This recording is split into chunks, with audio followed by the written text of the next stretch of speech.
정치대담 캠프 대 캠프 시작하겠습니다. 오늘은 더불어민주당 이재명 후보 선대위 김우영 대변인 그리고 국민의힘 윤석열 후보 선대위의 김병민 대변인과 함께하겠습니다. 두 분 어서 오십시오. 네, 안녕하세요.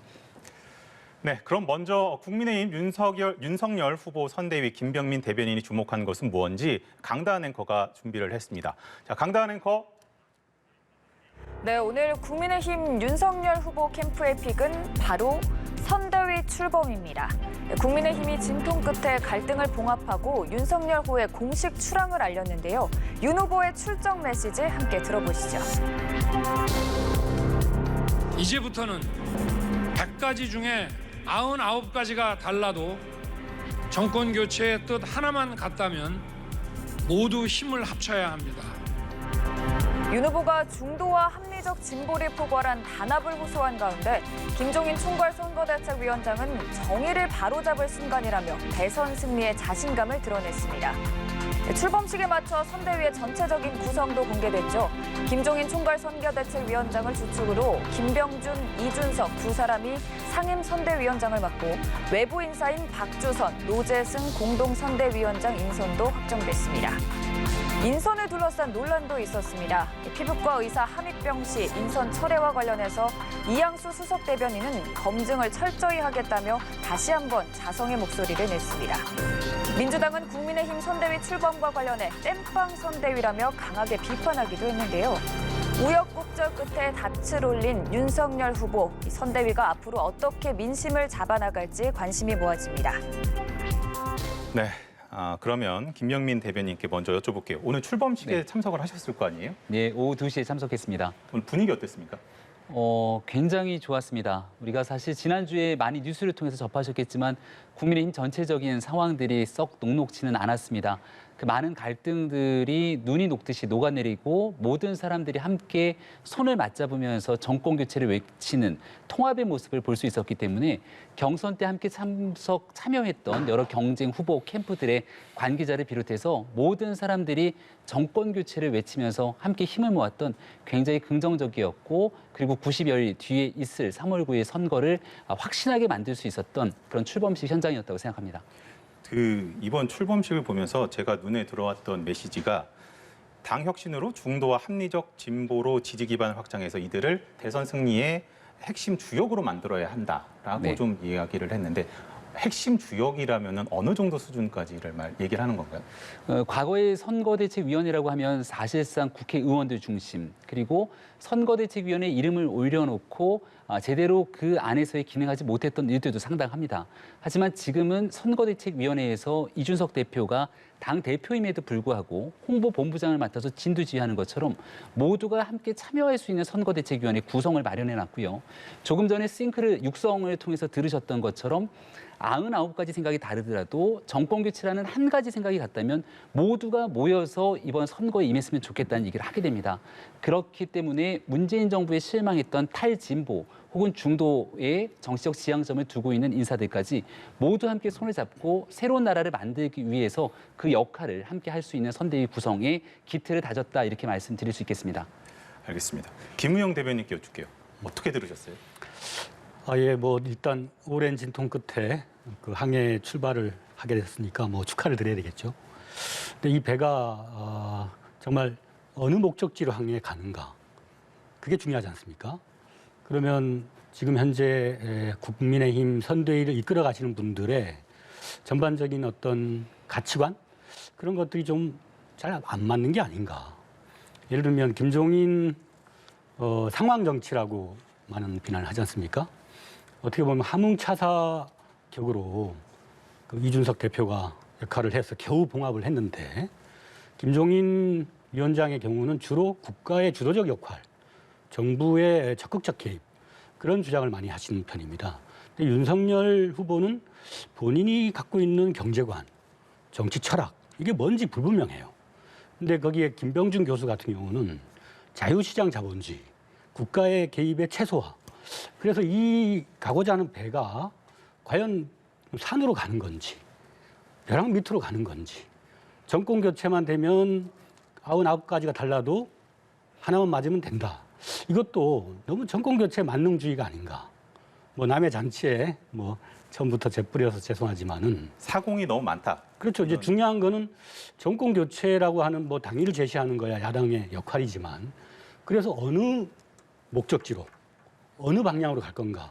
한쪽은 복지 강화, 양극화 해소를 얘기하고 있고 한쪽은 국가의 적극적 개입을 반대하고 시장 방임주의를 얘기하고 있어요. 이게 양쪽을 동시에 겨냥한다는 전략인지 모르겠습니다만은 방향을 좀 더 가다듬을 필요가 있겠다 싶습니다.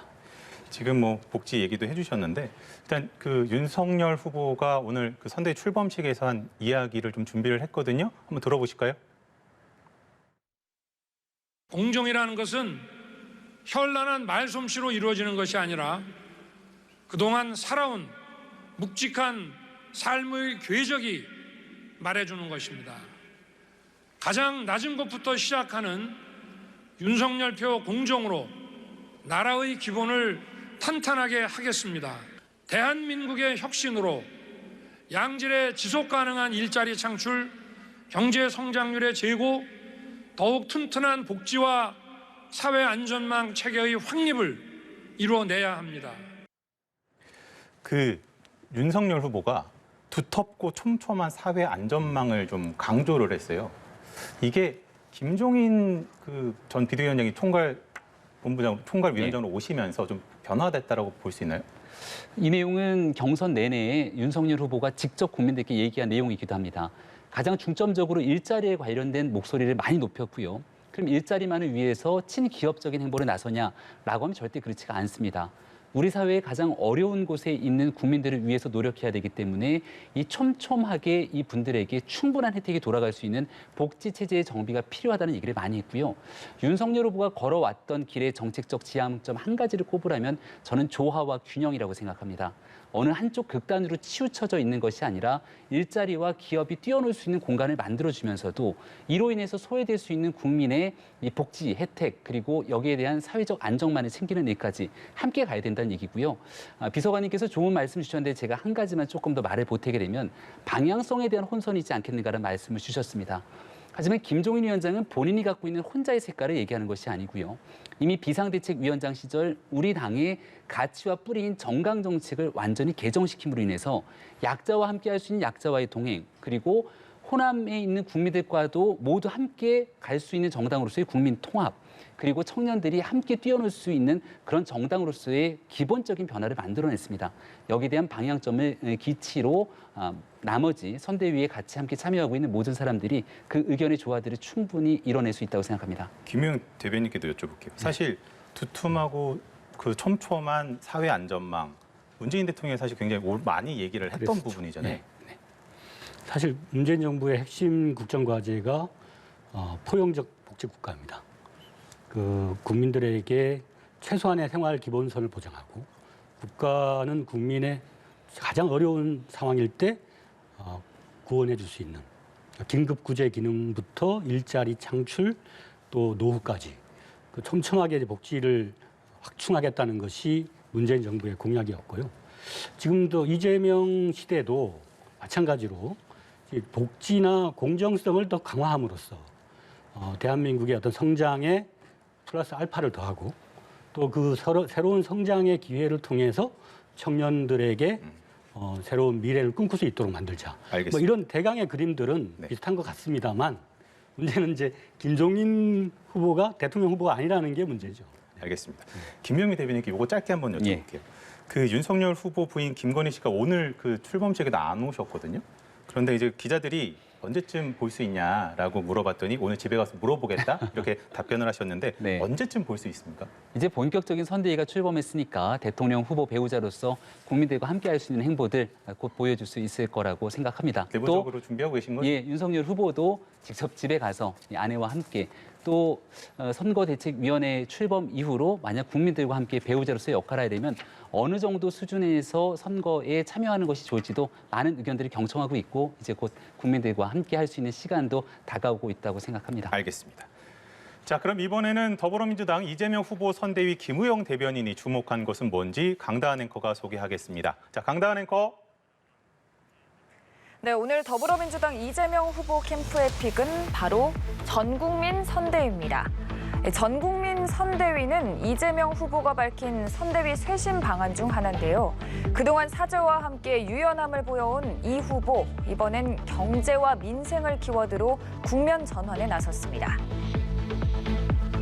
이거 정말 쥐꼬리입니다, 쥐꼬리. 정부가 자기 책임을 다하지 않은 거죠. 다른 나라들은 돈이 남아서 이렇게 한 게 아닙니다. 국가가 부담해야 될 거를 결국 국민 개개인에게 부담시킨 겁니다. 미용, 의류, 도매 등 소상공인 7명이 참석한 세 번째 전국민 선대위 회의에서 정부의 코로나19 손실보상 지원 정책에 대한 불만을 여과 없이 드러낸 건데요. 정부 정책에 대한 비판과 함께 국민의힘 윤석열 후보를 향해서도 당장 50조 원 손실보상 지원안 협의를 하자고 재차 제안했습니다. 이 후보의 이 같은 민생 행보는 정책 능력으로 윤 후보를 견제하려는 전략이란 분석도 나오고 있습니다. 이제 본격적으로 후보들 간 역량 경쟁이 시작된 만큼 각 후보의 차별화 전략이 국민에게 얼마나 통할지가 대선 승부의 관건이 될 것으로 보입니다. 자, 김우영 대변인, 오늘 출범식을 국민의힘에서 했고 국민선대위를 통해서 맞불, 견제 이런 해석들이 좀 많더라고요. 맞습니까? 원래 이재명의 선대위는 광주 선대위도 2030 젊은 청년들 중심으로 선대위를 구성을 했고 플랫폼 노동자 또 소상공인, 여성 이런 사회적 약자, 힘없는 자의 힘 이런 선대위를 구성하겠다. 보통 사람의 목소리를 적극적으로 반영하겠다. 그런 일상의 활동의 일환이라고 보시면 되겠습니다. 알겠습니다. 그리고 또 요거 한번 여쭤보고 싶은데 이재명 후보가 정부의 소상공인 지원은 쥐꼬리였다 이런 식으로 조금은 강도 높게 비판의 목소리를 냈는데 이게 이재명 후보는 차별화라는 표현을 싫어하는 것 같아요. 변화로 표현을 하고 싶어하는 것 같은데 일반적으로 지지자나 이런 분들 차별화라고 느끼는 것 같거든요. 네. 근데 이제 차별화라고 규정을 한다면은 또 차별성은 있을 수 있겠죠. 같은 집안에서도 아버지 아들 사이에도 다르니까요. 근데 이제 지금 현재 지난 2년 이상 우리가 바이러스하고의 전쟁을 치러왔지 않습니까? 이 전쟁 시기에 보급만큼 중요한 게 없습니다. 우리 국민들이 다 인정하다시피 방역에는 보건복지부, 질병관리본부, 광역지자체, 기초지자체, 보건소 정말 얼마나 헌신적으로 노력했습니까? 대다수의 공무원들과 시민활동가들, 간호사, 의사들이 노력했습니다. 근데 최대 문제가 이 보급이 일정하지 않은 겁니다. 예를 들면 국가의 곳간에 창고가 비었다. 그러면 또 그럴 만한 이유가 있겠지만 우리 재정 건전성이 매우 높은 수준을 유지하고 있고 또 일본은 우리보다 2배, 미국은 5배 정도 더 국민들에게 지원을 했어요. 그들 나라는 그렇게 넉넉해서 주는 거냐? 그렇게 아는 거죠. IMF 때 공적 자금 기억나시죠? 160조를 기업에 지원했습니다. 근데 지금 시간이 길지가 않아서 어쨌든 네네. 정부의 적극적인 지원이 필요하다라는 설명으로 이해를 하겠습니다. 그럼 김병민 대변인께도 여쭙겠는데 윤석열 후보가 아까 얘기할 때 두툼하고 촘촘한 사회 안전망 사실 50조를 던졌잖아요. 50조를. 그럼 이제 이재명 후보가 그럼 이제 적극적으로 논의를 좀 시작하자라고 얘기를 하잖아요. 언제 그걸 호응을 합니까? 저는 굉장히 답답한 게 이재명 후보는 집권당의 후보 아니겠습니까? 예산에 대해서 180여석의 거대 집권당의 모습을 갖고 있기 때문에 이재명 후보가 마음을 먹고 충분하게 정부의 예산 편성이 잘못됐다. 국회에서 충분하게 더 두텁게 50조 이상 손실보상에 완전한 지원할 수 있도록 설득하는 것이 집권당 후보의 역할일 겁니다. 그런데 야당 후보가 제시했던 내용들에 대해서 야당 후보와 토론하겠다고 하니까 진정성에 대한 의심이 될 수밖에 없다는 것이고요. 우리는 자원에 대한 이 중요한 집중도 중요하지만 여기에 대한 전략적 배분이 중요하다는 말씀을 꼭 드리는 겁니다. 올해 초과 세수가 생각했던 것보다 훨씬 더 많이 거쳤던 게 수십조 원에 달하는데 그 예측하지 못했던 세수 수십조 원에 달했던 부분들을 소상공인 자영업자의 코로나 피해에 집중 지원했으면 이 문제 해결할 수 있지 않겠는가라고 하는 얘기를 드리면서 내년도에 집권하게 된다면 정부의 지출 구조 조정을 통해서 우선순위를 충분하게 소상공인 자영업자에게 우선 배치할 수 있도록 하겠다는 것이 윤석열 후보의 생각입니다. 알겠습니다. 그런가 하면 또 이재명 후보가 조국 그 사태에 대해서 거듭적으로 사과를 하고 몸을 낮추기도 했는데 이런 부분은 긍정적으로 보세요? 국민들이 원하는 방식으로 나아가기 위해서 해야 되는 후보의 역할이라고 생각하고요. 이제는 경선 때 보였던 모습과는 달리 본선 때는 또 중도에 대한 표심이 중요하기 때문에 이재명 후보의 변화 시도가 있다고 생각합니다. 하지만 만약에 본선이 아니고 또 다른 선거 국면에서 다른 표가 필요하면 혹시 다른 방식으로 변하는 것 아닌가에 대한 진정성 의심도 있기 때문에 여기에 대해서는 좀 지켜볼 필요가 있다는 게 저희 생각입니다. 반박해 주시죠. 그 변화에 대한 적응력, 그게 저는 그 리더가 가져야 할 가장 중요한 요소라고 생각합니다. 그러니까 이재명의 어떤 그 여러 가지 정책들을 보면은 기본적으로는 흑수저, 사회적 약자, 또 그들과 소상공인들과 함께 이 순환하는 어떤 경제, 이런 그 복합적인 정책을 많이 구사를 하고 있고 그런 차원에서 시기에 맞게 미세 조정들을 하면서 적극적으로 야당에 대해서도 하루아침에 정책이 벼랑간 나오지 않지 않습니까? 협의하고 토론하고 해서 국민에게 맞는 정책을 같이 만들자.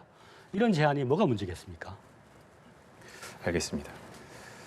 그런가 하면은 또 저희가 또 눈에 들어왔던 거는 그 정부의 지원 정책이 직접적인 지원보다는 융자가 너무 많다. 융자를 지원하는 게 많다라고 하는데 그 부분은 지금 현재 기재부에 대한 약간의 질타라고 할까요? 그렇게 읽히거든요. 네, 일관되게 이제 재정은 그 주인이 기재부가 아닙니다. 기재부는 그걸 집행하는 공무원일 뿐이죠. 재정 주권은 국민에게 있습니다. 국민이 지금 수술대 올라가야 되는데 수술비 아끼려고 아픈 사람 수술 못하게 만든 결과를 초래하고 있거든요. 그러니까 기재부가 대한민국의 진정한 주권 재민의 입장을 갖고 있다면은 하루속히 보다 국민들의 현장의 목소리를 듣고 좀 정책의 좀 변화들을 적극적으로 좀 추진했으면 좋겠습니다. 그러면 국민의힘에서는 재정을 좀 적극적으로 활용해야 된다라는 데는 동의를 하는 건가요? 네, 재정을 적극적으로 활용해야 됩니다. 다만 그 재정을 활용함에 있어서 기존에 있었던 재정이 효과적으로 활용되고 있는지를 분명히 따져 물어야 되고 이러한 내용들을 조정할 수 있음에도 불구하고 이 적자 국채를 발행하는 등의 방만한 재정에 대해서 반대합니다. 그러면 두 분께 좀 공통 질문을 좀 드려볼게요. 오늘 그 안철수 국민의당 대선 후보랑 또 심상정 정의당 대선 후보가 회동을 가졌는데 오늘 회동의 의미를 뭐라고 보세요? 먼저 좀 여쭙겠습니다. 제3의 어떤 영역 이걸 이제 각자가 구축하고자 하니까 좀 힘에 겨웠나 봅니다. 서로가 이제 좀 주목도를 높이고 좀 공감대를 형성을 해서 목소리를 일단 키우고 보자. 솔직히 안철수 씨와 이제 심상정 후보 두 분은 어떤 정치적인 캐릭터나 지향하는 바나 이런 게 상당한 차이가 있지 않습니까? 그 안에서 어떤 접점을 이룰지 저도 좀 관심이 가고요. 그 안에서 좀 양당 체제 바깥의 어떤 목소리를 담겠다고 하는데 좀 더 비전을 담아봤으면 어떨까 싶습니다.